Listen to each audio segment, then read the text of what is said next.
ആന്റണി പെരുമ്പാവൂർ.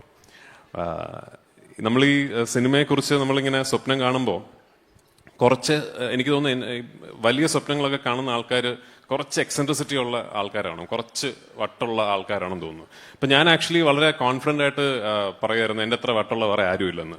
എന്നേക്കാൾ വട്ടുള്ള ഒരാളുണ്ട് ആക്ച്വലി, അതാണ് ശ്രീ ആന്റണി പെരുമ്പാവൂർ.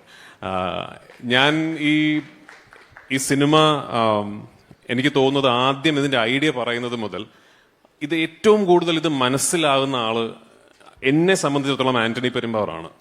ഞാൻ എൻ്റെ ഒരു ഷൂട്ട് സ്ക്രിപ്റ്റ്, മുരളി ഒരു സ്ക്രിപ്റ്റ് എഴുതി കഴിഞ്ഞാൽ ഞാനും മുരളിയും കൂടെ ഒരു മൽപ്പിടുത്തമുണ്ട് കുറച്ച് നാളത്തേക്ക്. അത് കഴിഞ്ഞ് when both of us R mutually on A same place, അപ്പോഴാണ് ഞാൻ എൻ്റെ നിർമ്മാതാവിനോടും എൻ്റെ മെയിൻ ലീഡ് സ്റ്റാറിനോടും സ്ക്രിപ്റ്റ് പറഞ്ഞ് കേൾപ്പിക്കുന്നത്. അപ്പോൾ ഞാൻ ഈ എമ്പുരാന്റെ സ്ക്രിപ്റ്റ് ഞാൻ ദുബായിലെ ആശീർവാദിന്റെ ഓഫീസിൽ പോയി അവിടെ വെച്ചിട്ടാണ് ഞാൻ ആദ്യമായിട്ട് ലാൽ സാറിനോടും ആന്റണിയോടും നറേറ്റ് ചെയ്യുന്നത്. ഇപ്പൊ ലാലേട്ടൻ ആസ് യൂഷ്വൽ ആന്റണി ആ കുട്ടി 5-6 ഹെലികോപ്റ്റർ എന്നൊക്കെ പറയുന്നുണ്ട് എന്ന് പറഞ്ഞ് അങ്ങനെ പറഞ്ഞുള്ളൂ. പക്ഷെ ഈ അന്നത്തെ നറേഷനിൽ മൂപ്പർക്ക് മനസ്സിലായതാണ് ഈ സിനിമ.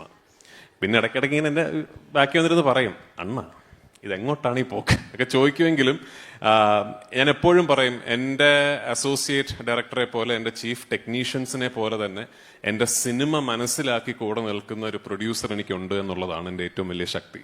അപ്പോൾ താങ്ക് യു എന്നെ സഹിച്ചതിന്.